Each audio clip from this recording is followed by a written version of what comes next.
ലോകമെമ്പാടുമുള്ള ദശലക്ഷക്കണക്കിന് വിദ്യാർത്ഥികളുടെ സ്വപ്നഭൂമിയായ അമേരിക്കയിലെ തൊഴിൽ വിപണിയിൽ ഇന്ന് വളരെ കൗതുകകരവും ഒപ്പം ആശ്വാസകരവുമായ ചില വാർത്തകളാണ് ഇപ്പോൾ പുറത്തു വരുന്നത്. ആർട്ടിഫിഷ്യൽ ഇന്റലിജൻസ് മനുഷ്യരുടെ ജോലികൾ കവർന്നെടുക്കുമെന്നും എൻട്രി ലെവൽ ജോലികൾ ഇല്ലാതാകുമെന്നുമുള്ള പ്രവചനങ്ങൾ ശക്തമായിക്കൊണ്ടിരിക്കെ അതിനെയെല്ലാം കാറ്റിൽ പറത്തുന്ന പുതിയ സർവേ റിപ്പോർട്ടുകൾ ഇപ്പോൾ പുറത്തു വന്നിരിക്കുന്നു. പുതിയ ബിരുദധാരികളുടെ നിയമനത്തിൽ 5.6% വർധനവുണ്ടാകുമെന്നാണ് പുതിയ കണക്കുകൾ സൂചിപ്പിക്കുന്നത്. പഠനം പൂർത്തിയാക്കി പുറത്തിറങ്ങുന്ന പുതിയ തലമുറയ്ക്ക് ഇത് വലിയ പ്രതീക്ഷയാണ് നൽകുന്നത്. ഫിനാൻഷ്യൽ എക്സ്പ്രസ് റിപ്പോർട്ട് ചെയ്യുന്ന ഈ മാറ്റങ്ങൾ അമേരിക്കൻ സാമ്പത്തിക രംഗത്തെ എങ്ങനെ ബാധിക്കുന്നു? എന്തുകൊണ്ടാണ് പ്രവചനങ്ങൾ തെറ്റുന്നത്? നമുക്ക് പരിശോധിക്കാം. കഴിഞ്ഞ ഒരു വർഷമായി ആഗോളതലത്തിൽ ഏറ്റവും കൂടുതൽ ചർച്ച ചെയ്യപ്പെട്ട വിഷയം ആർട്ടിഫിഷ്യൽ ഇന്റലിജൻസ് അഥവാ AI എൻട്രി ലെവൽ ജോലികളെ ഇല്ലാതാക്കുമെന്നായിരുന്നു. ജൂനിയർ ലെവലിലുള്ള ഡാറ്റ എൻട്രി, അടിസ്ഥാന കോഡിംഗ്, കണ്ടന്റ് റൈറ്റിംഗ് തുടങ്ങിയ ജോലികൾ മെഷീനുകൾ ഏറ്റെടുക്കുമെന്ന ഭയം നിലനിന്നിരുന്നു. എന്നാൽ ഇതിനെയെല്ലാം തിരുത്തിക്കൊണ്ടാണ് ഏറ്റവും പുതിയ സർവേ ഫലങ്ങൾ വരുന്നത്. National association of colleges and employees നടത്തിയ പഠനമനുസരിച്ച് അമേരിക്കയിലെ തൊഴിലുടമകൾ ഈ വർഷം 5.6% കൂടുതൽ പുതിയ ബിരുദധാരികളെ നിയമിക്കാൻ തയ്യാറെടുക്കുകയാണ്. കഴിഞ്ഞ വർഷം ഇത് വെറും 1.6% മാത്രമായിരുന്നു എന്ന് നമ്മൾ ഓർക്കണം. അതായത് തൊഴിൽ വിപണിയിൽ വലിയൊരു തിരിച്ചുവരവ് ഇപ്പോൾ ദൃശ്യമാണ്. ഈ സർവേയിലെ ഏറ്റവും പ്രധാനപ്പെട്ട ചില പോയിന്റുകൾ നമുക്കൊന്ന് പരിശോധിക്കാം. 1500-ലധികം പുതിയ ബിരുദധാരികളെയും തൊഴിലുടമകളെയും ഉൾപ്പെടുത്തിയാണ് ഈ പഠനം നടത്തിയത്.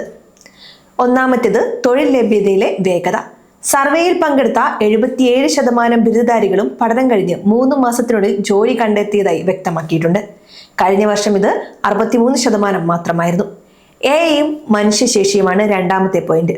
കമ്പനികൾ AI ഉപയോഗിക്കുന്നുണ്ടെങ്കിലും അത് മനുഷ്യരെ മാറ്റി സ്ഥാപിക്കാനല്ല, മറിച്ച് നിലവിലുള്ള ജീവനക്കാരുടെ കാര്യക്ഷമത വർദ്ധിപ്പിക്കാനാണ് ഉപയോഗിക്കുന്നതെന്ന് ഭൂരിഭാഗം തൊഴിലുടമകളും സമ്മതിക്കുന്നുണ്ട്.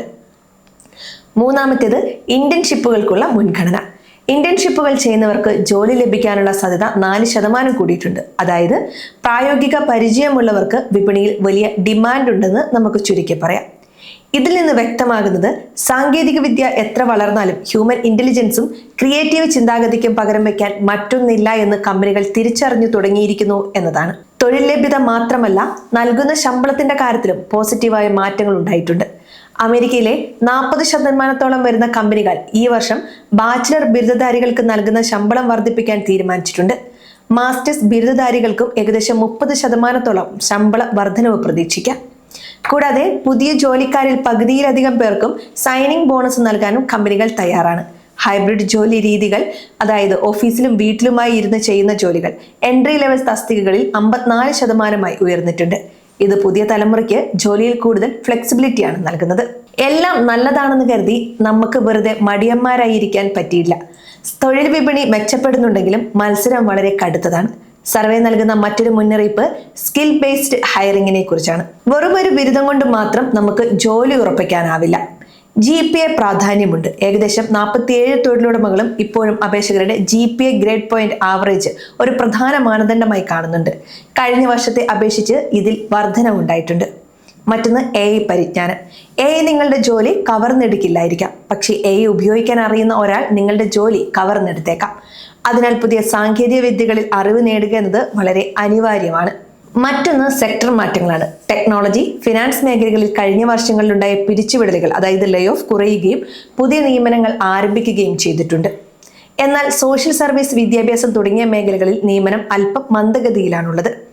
ചുരുക്കത്തിൽ അമേരിക്കൻ തൊഴിൽ വിപണി ഒരു ക്രിയാത്മകമായ മാറ്റത്തിന്റെ പാതയിലാണ്. AI എന്ന വെല്ലുവിളിയെ അവസരമാക്കി മാറ്റാൻ പുതിയ ബിരുദധാരികൾക്ക് കഴിയുന്നുണ്ട്. ഭയം മാറി പുതിയ കഴിവുകൾ ആർജിക്കാൻ തയ്യാറുള്ളവർക്ക് അമേരിക്ക എപ്പോഴും അവസരങ്ങളുടെ വിളനിലമായി തുടരുകയാണ്. ഇന്ത്യയിൽ നിന്നുള്ള ഉദ്യോഗാർത്ഥികൾക്കും ഈ മാറ്റം വലിയ ആശ്വാസമാണ്. അമേരിക്കൻ കമ്പനികൾ പുതിയ ടാലന്റുകളെ തേടുമ്പോൾ നമ്മുടെ നാട്ടിലെ മികച്ച യോഗ്യതയുള്ള യുവാക്കൾക്കും അത് വഴി തുറക്കും. ഈ ശുഭവാർത്തകൾ വരും മാസങ്ങളിലും തുടരുമെന്ന് നമുക്ക് പ്രതീക്ഷിക്കാം.